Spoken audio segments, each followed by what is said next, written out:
Welcome, everybody, to Bail Agents of Change podcast. I'm your host, Scott Jones, with One Brother, One Sister, and of course, coming to you from our Sober Life studios. I want to thank you for tuning in. And before we get started, let's just get it out of the way. It really helps if you can like the podcast, leave a comment, and certainly subscribe to the channel. And remember those comments, even if you're watching it in a rerun, we read those comments. We like to see what you're thinking about the show, what you want to ask the guest. We will get to those, and then we will bring it to you in following shows. So make sure you do that. But Bail Agents of Change came about because One Brother, One Sister, we work with first responders. We've been working with police, fire, veterans, first responders from the medical field, and we've been helping them to deal with trauma, addiction, and certainly mental health issues as well. And the bail agents also kind of go along with this. You know, we worked with them years ago with Dog and Beth, and got to know some people. In fact, our guest is one of the first people we met back years ago, and they become an intricate part of law enforcement, the judicial system. It's very important to have these people in place and do the work that they do. We're going to talk with our guest about what they do and how they do it, and also get to know her a little bit too.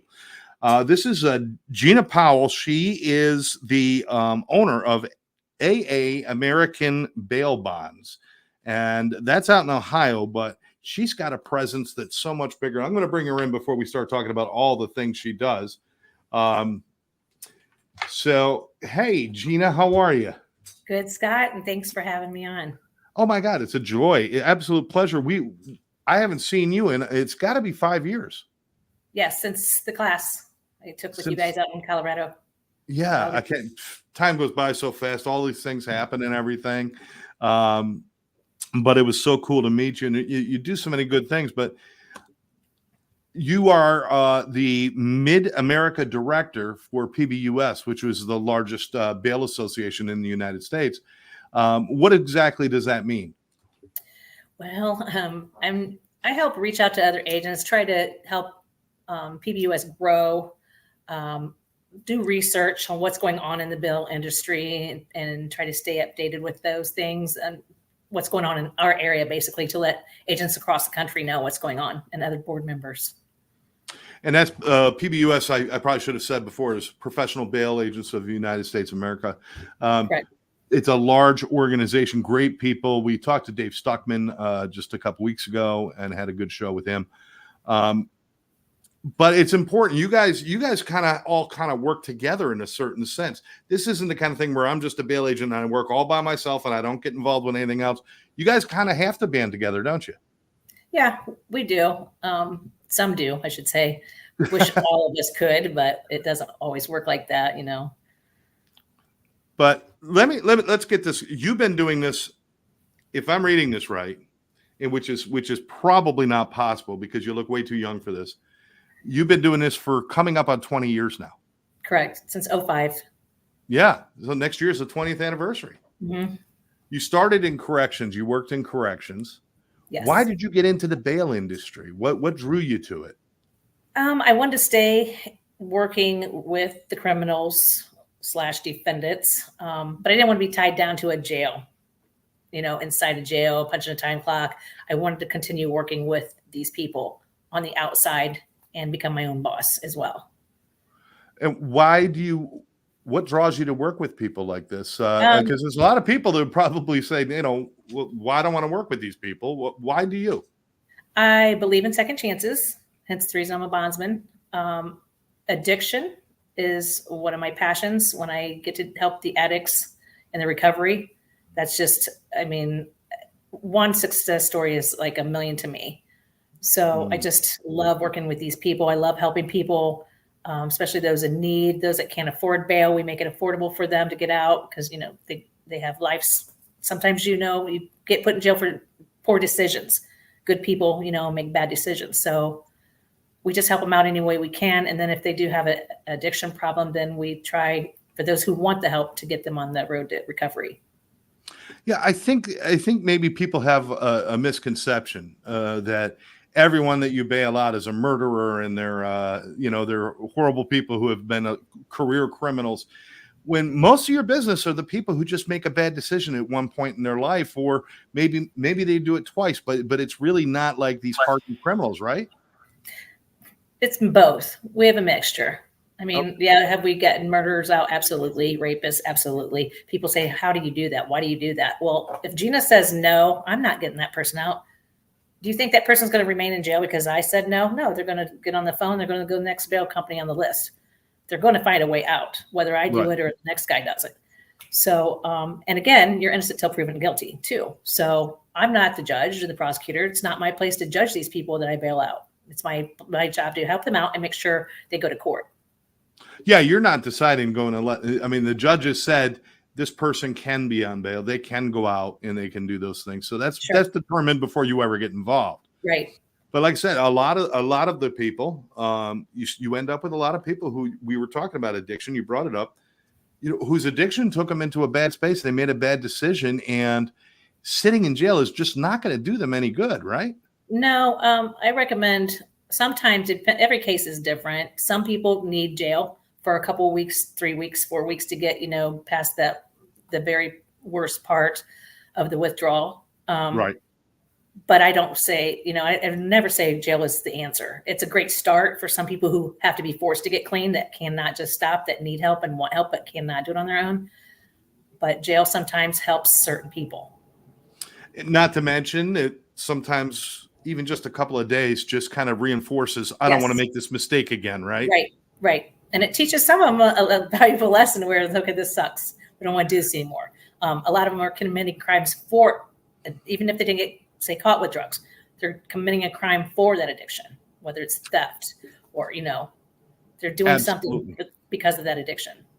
Absolutely. I can imagine that sometimes when you're dealing with parents, which I'm sure you do quite a bit, they want them, let them sit for 24 hours or 72 hours, then we'll do it. And just to reinforce the message, which probably is a good idea in most cases. I train people, and you know that, and we train people how to deal with addictions.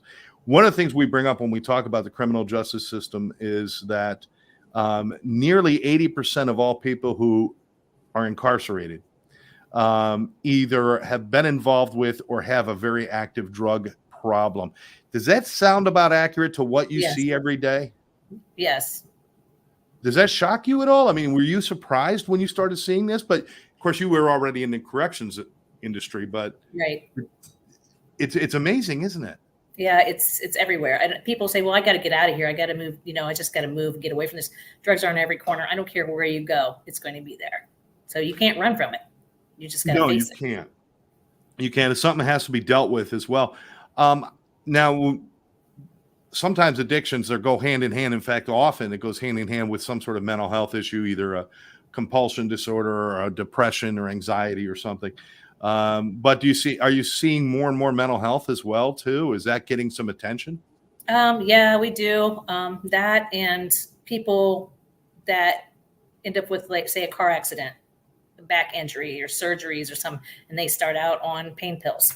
Well, next thing you know, they're cut off or they can't afford the pain pills. What do? Somebody introduces them to something cheaper and more available, which should be heroin. And the next thing you know, they're doing crack, or, it just spirals out of control. Whatever they can get their hands on. I can imagine you've had your share of, I'll use the term heartbreaks, people, because what I've learned from bail agents is that 99% of you, when I talk to you, you really care about these people. It's not just a paycheck. You care about these people. I do.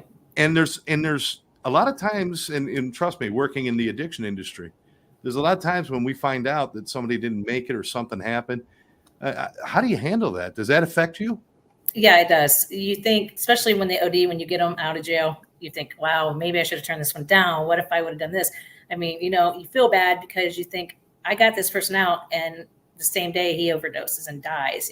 We've been to many calling hours over the years. We try to, see the family. I've had family members call me crying, about their loved ones lost, just not to talk to me about bail, just people that known me over the years because they've used me before or something. They had a lady just not long ago.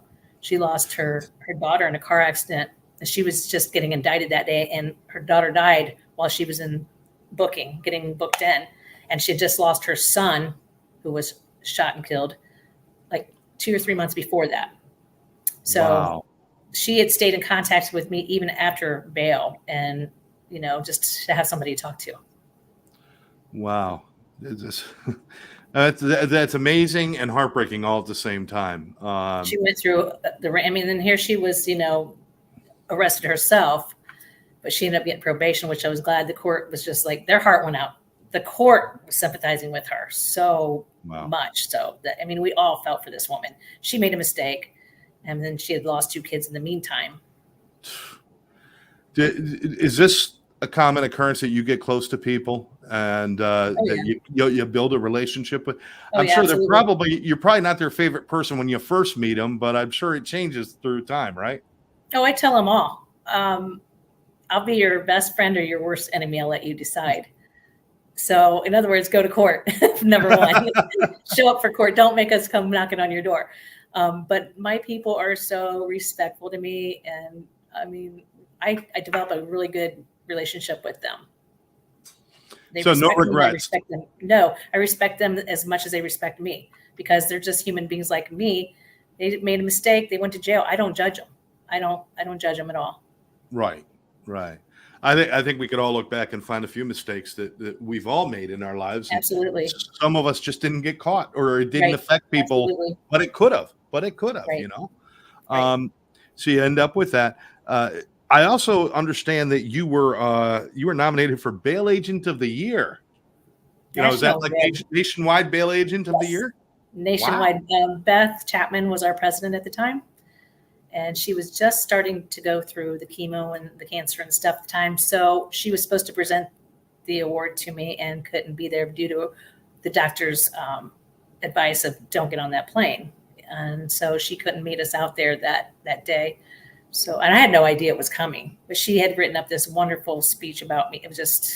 I bawled my eyes out. So I called her up. I ran straight to my hotel room. I said, "Oh my gosh, Beth Chapman." I said, "You just made me cry." I go, "Thank you so much for that." The words meant more to me than the award itself. And you guys became very good friends after that too, right? Yes. We stayed in contact constantly via text, phone calls, Messenger, Facebook, for a long time, Beth was a driving force in the PBUS and helped bring more people in. Her and Dog, certainly the entire Chapman family. All of them have been involved one way or another. Were they kind of like, were they your like mentors at that point, or? Yeah, I met Dog and Beth and Leland probably 10 years or so ago, 11 years, 12 years. I don't know how long it's been. I've known them for many years. And I watched their show myself, so I thought I want to meet them. And I met them at a conference in Ohio. And after that, we all stayed in contact. Beth and I became good friends, and Leland and I, Leland's a bail agent here in Ohio. I, make sure he's licensed under me every year. It's kind of a deal we made. He helps me out if I need him. Leland and I talk every week, basically. Just about. Well, actually, he was just calling me while I've been on this podcast. Just before the show, he was trying to call. He's calling me again. Send him my best, please. But I will. For those of you who don't know Leland, if you ever watched Dog the Bounty Hunter, the blur that when you saw Dog running after somebody, you saw a blur go past him towards the guy. That was Leland. He was so fast. Dog saying, "Get him, Leland." Yeah, that was it. Get him, Leland. Especially as the years went on, Dog got a little slower. Leland got faster, and it kind of worked out perfect, and it was all good. That was his right-hand man. But I got to ask, a lot of people watch that show and they think that's bail. That's the bail industry is running after people and knocking down doors and yelling and screaming. That's not really your normal day, right? No, that's not a normal day for us, especially for me. I'm pretty good with my underwriting and very careful with my underwriting. Since 2005, I do have to brag. We have 100% capture rate. Knock on wood. Wait. 100%. 100% capture rate in 20 years. You've had nobody skip and lost out. No. This is coming up on 20 years of 100%. That's amazing. Yeah. No wonder they said Bail Agent of the Year. You should get it every year for that. Well, I think that's why a lot of the reason Leland confides in me and trusts me. Anything to do with Ohio, I'm his girl. He's on the phone or sending people to me. He's hunted with me one time I didn't really need him because I pretty much knew where the guy was, but we had thought he was somewhere else, and he ended up where I thought he would be.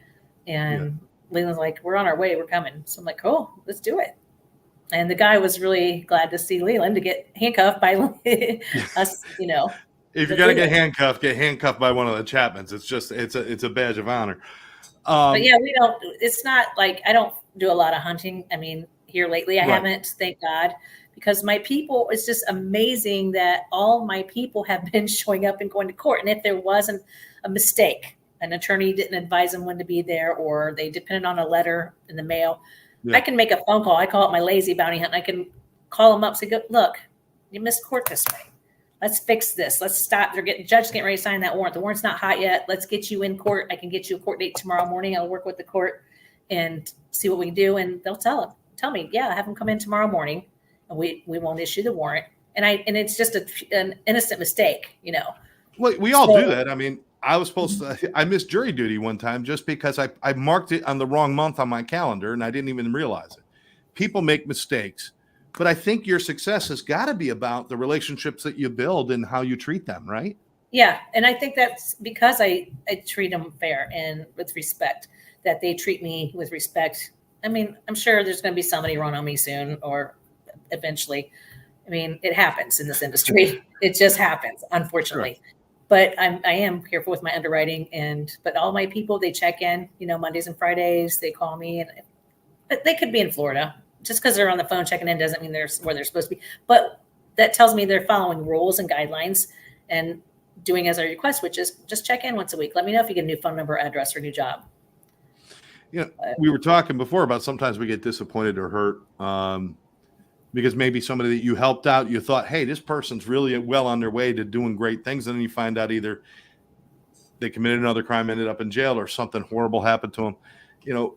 What keeps you going in those times? I mean, do you ever have those times when you're thinking like, I want to give up. I want to quit. No? No. What keeps you going?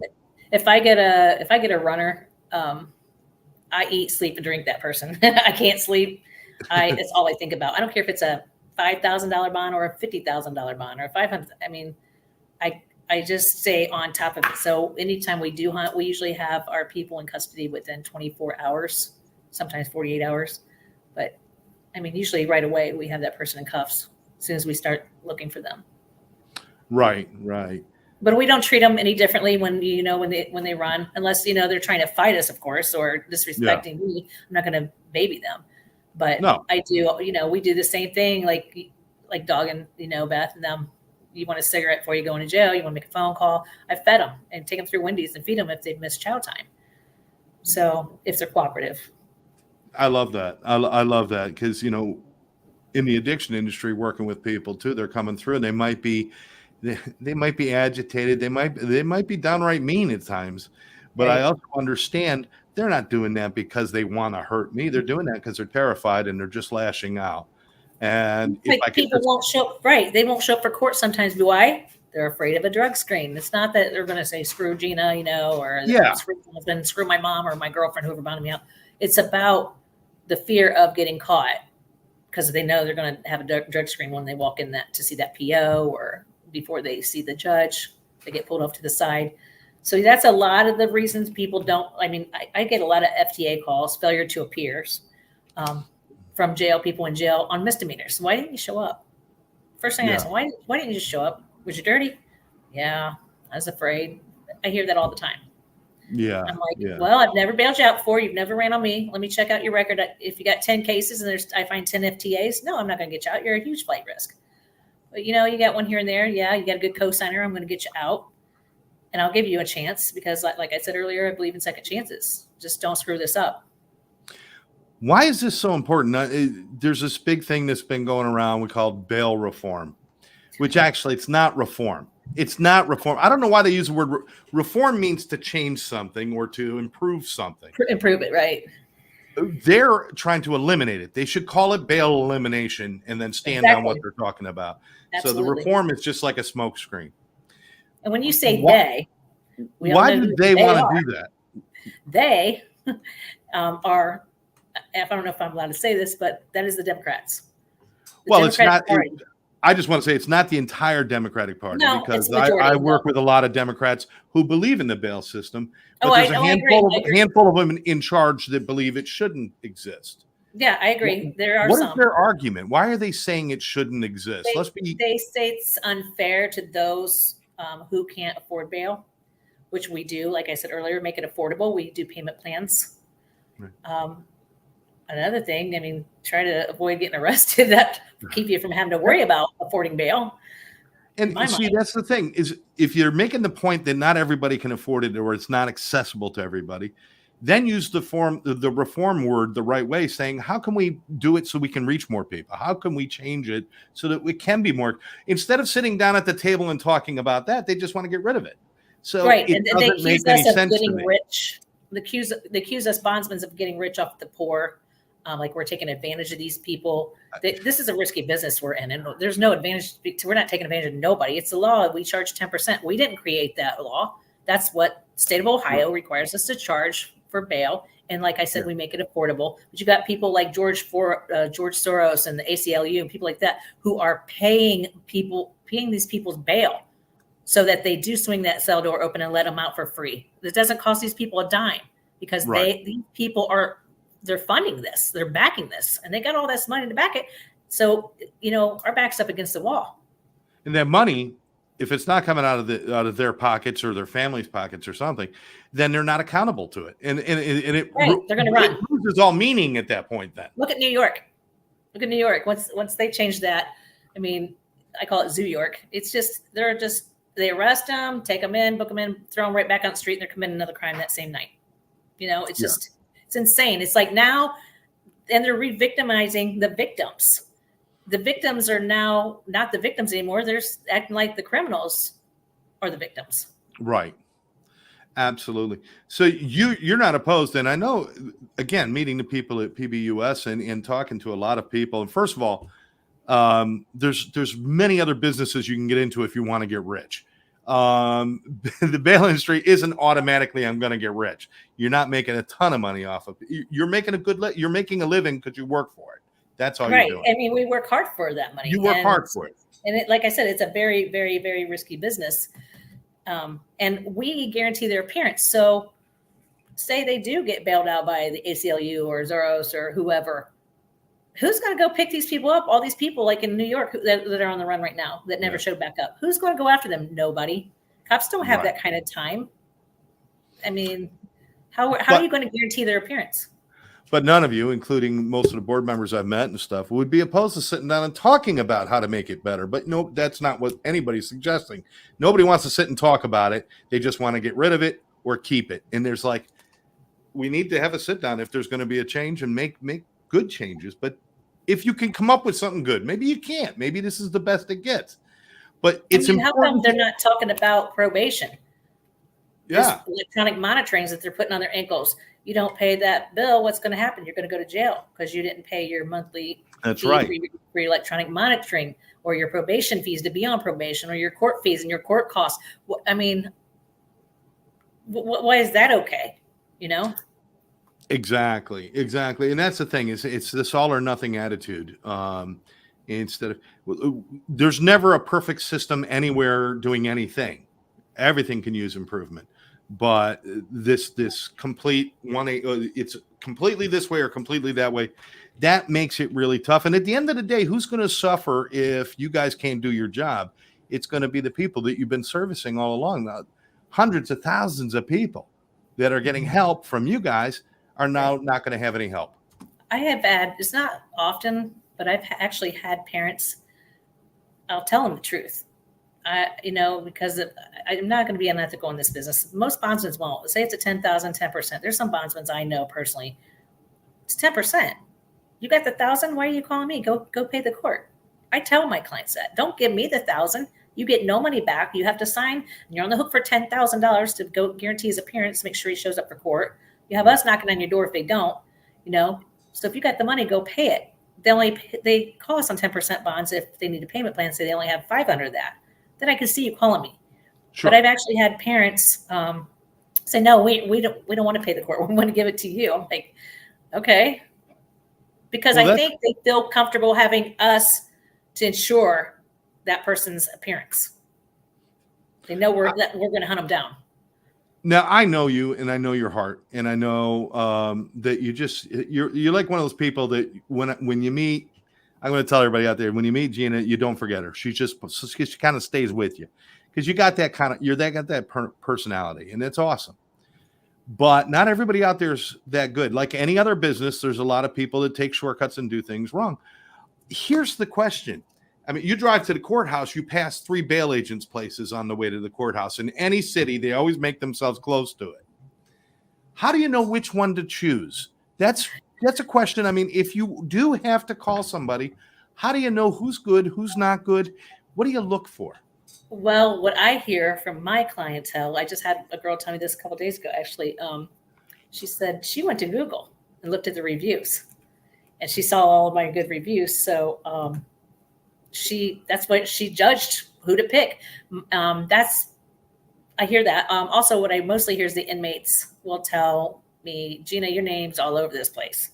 Everybody says, call Gina, call Gina, call Gina. Say they just love you up in here. You got a good reputation here because of how you treat these people. Word travels. That's the best advertisement, is word of mouth.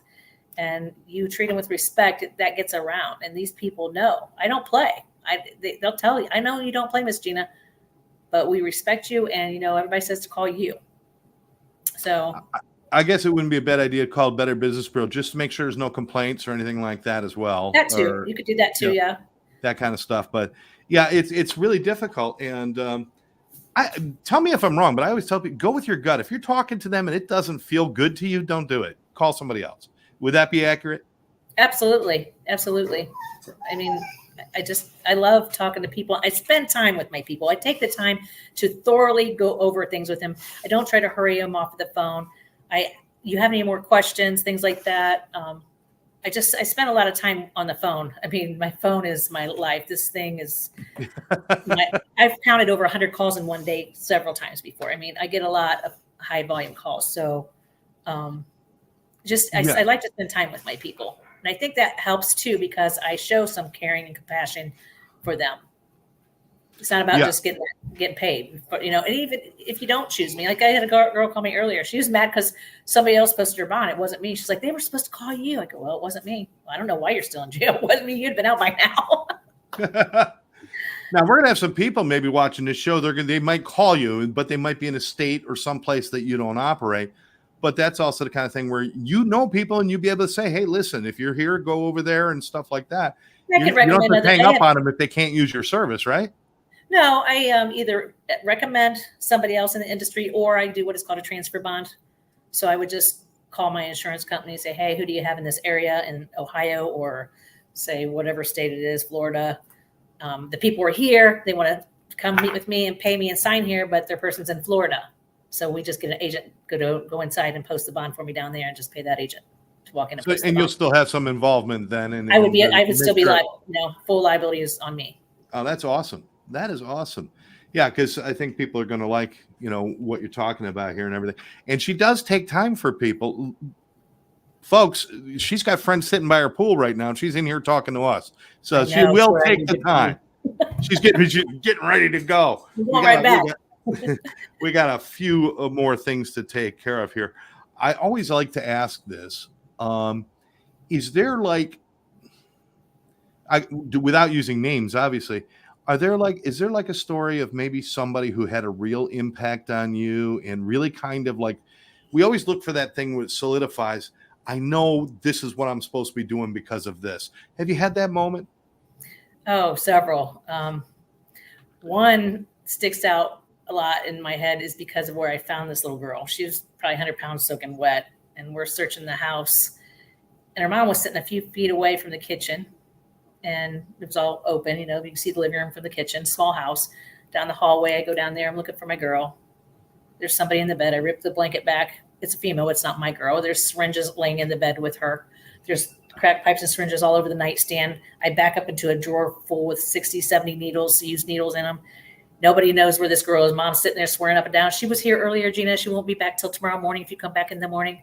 There was an older gentleman sitting beside her on the couch who I recognized as he was like a sugar daddy or whatever. I seen his truck in the driveway. So I'm looking through the cabinets in the kitchen. I mean, it's not that big of a house. And like I said, Mom's sitting a few feet away from me as I'm searching the kitchen. I look under the kitchen sink. There's nothing under there, not even a bottle of dish soap. So I thought, she's probably been here under the sink. And she's a small girl, mind you. So Right. I thought, I'm getting ready to walk. I'm walking towards Mom again. She's still lying to me. I knew she was. I just reached over and I pulled open the oven drawer and I looked in and I shut it and I ripped it back open. Because, you're not thinking there's going to be a body in this little oven. You just don't see that. I mean, I've found pieces of people all over the place, but never in an oven before. Well, now I know to always search the oven. And there she was. She was all balled up, tiny little girl in the oven. Oh, my good. Pull her out, and she's stuck, and she had just shot up. She was profusely sweating. She was very high. Wow. Her veins were just about shot. She had nowhere else to shoot. She had a track mark on her forehead because her mama taught her how to shoot up there when all else fails. And I cuff her up and I felt really sorry for her. And Mom's sitting a few feet over. I'm thinking, you know what? Why would you allow this? Your daughter's hiding in an oven. Yeah. And you're lying. She can hear every word you're saying, every word I'm saying. She's got track marks all up and down her body and she's sweating. I'm wiping the sweat off her forehead. She's asking for a drink of water. So I get a bottle of water. I'm feeding her water. And I looked at that mom. I'm like, and I tell the cops that are with us, I said, she needs to be charged with all this paraphernalia. My girl spoke up. Nope, it's all mine. It's all mine. I'll take it. Wow. So Mom didn't get in any trouble at all, of course. But I just felt so sorry for this little girl. She, like I said, she weighs like 100 pounds soaking wet. She called me after she got out of jail. And like months later, I said she was clean, doing good. She wanted to come see me, do lunch with me or something. I said, sure, let me know. And next time I heard from her, she was back in jail. So she wasn't ready yet. Oh, man. Well, it's such a heartbreak, but I felt so sorry for her. I did. But if somebody like you wasn't there looking for her, who knows how, I mean, she could have died in that situation and stuff, with that much around her and everything. I have to ask, you've seen the drug addictions, you've seen the mental health, you've seen people do horrific things to other people. You've seen human trafficking. That's something that we're seeing, which I wish we could never see again, but it's always out there. You've seen that. How do you shield yourself personally? Because your personality and who you are, you've got this awesome glow about you. You're very friendly. You're happy. And how do you shield yourself from not allowing yourself to be tainted by all of the bad stuff? It's not easy. It's not easy, but you got to be stronger than them because, they're trying to lean on your shoulder. I've had so many men and women cry on my shoulder in my office. I mean, and on the phone, it's just, you got to be the stronger one and try to walk them off of that ledge. And then at the end of the day, you're like, gosh, dang it. It's hard to believe some of the stuff you hear and see. We see this with our first responders that we work with. Our veterans, obviously, they get exposed. So a lot of veterans, police, firefighters on a daily basis. You don't know what you're going to be exposed to. And every one of them try to do at least some self-care. They have hobbies. They have things that they do to help them just kind of shut off from it for just a little bit. Do you have stuff like that you do for you that it helps you remind yourself that I'm okay? Well, I like you said, with my friends out in the pool, I get with my friends, I go to the lakes, I lay out in the pool. I mean, that's my time to kind of reflect on the day or the week, Well, I'm asking because obviously you're a bit of a inventor / entrepreneur because you invented the game Jail or Bail. It's the board game, and here's the back of it, so you can see it's very involved. It's almost like a Monopoly kind of setup there, and you can get that Jail or Bail. You can get that on Amazon. It's not expensive. Pick it up. It's a lot of fun. What brought you to was that trying to bring a little bit of levity to all of this darkness that you do? Well, I like board games. So that's one of the reasons. And that's relaxing to me to sit around a table with friends and family and have fun. So get your mind off for the day, even though it's designed around the bail bonds industry. Yeah. It's a fun thing to do. And my sister and she passed away at the age of 46 from cancer. I'm back sorry. in 2006. And so her and we played board games for many years on the weekends before she passed away. And every one of those games and the rules on the back is in memory of her. It has her name on every single box. Oh, wow. Yeah, on the bottom What of a the rules. tribute. That's fantastic. Yeah. Leland and I signed. Sat in my backyard and we signed 100 of them. The golden edition. So those sold for a little bit more money because it has the cards have his image on them, my images, and his autograph and my autograph in the lids, box lids. Wow. I'm just going to pop it up again. Jail or Bail. It's a board game. And, it's fun. It's not designed just so you can learn about bail. It's designed to have fun in the play a game, right? Change seats with other players. You're constantly changing seats after you start getting around the board, and once or twice you have to constantly change seats when you steal other people's chairs. Oh, no kidding. Yeah, that's cool. See, that's not relaxing for me because I get you like to get up and down that often. I get too competitive. I mean, I play Monopoly and my whole all your money. I just get all twisted up. Gina, I appreciate you taking the time to talk to us.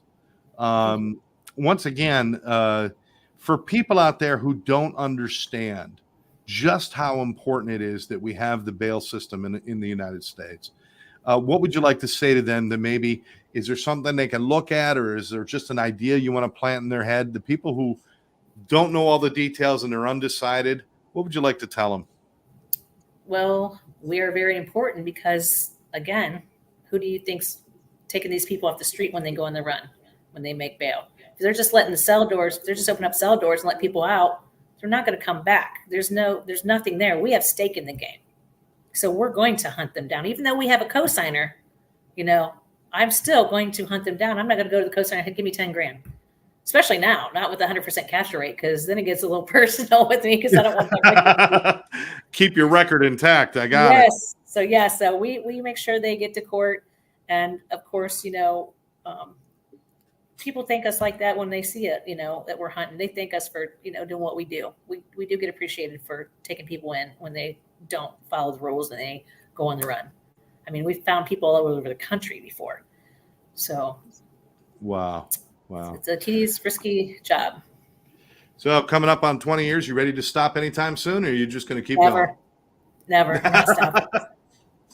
Doing it till I can't, Scott. So I'm hoping I'll see you in Vegas. Let's see, February. I was there last February. Yeah, I think we're supposed to be there, so hopefully you'll be there. Hoping I'll see you soon. Yeah. And if you need more sunshine and hot weather, just head on down here to Florida. I need to get down there. My friends and I have been talking about going. Hey, there you go. We'll hook you up. We'll get you a dinner and do all that stuff. But Gina, thank you so much. Again, this is Gina Powell, AA American Bail Bonds. Again, one of the Mid-America director for the PBUS, and just fantastic energy and a great heart. And thank you so much for all the work that you do and all the people that you help. Thank you for having me. I'm going to go get back in the pool. Gina's going to get back in the pool. I've got to go get back to work because people who live in Florida don't spend time at the pool. We're in the air conditioning all day. And once again, thank you very much, Gina. And thanks all of you out there for watching the show, Bail Agents of Change podcast. Reminder, please like the show, share it with your friends, and we will catch you next time. Bye-bye now. Thanks.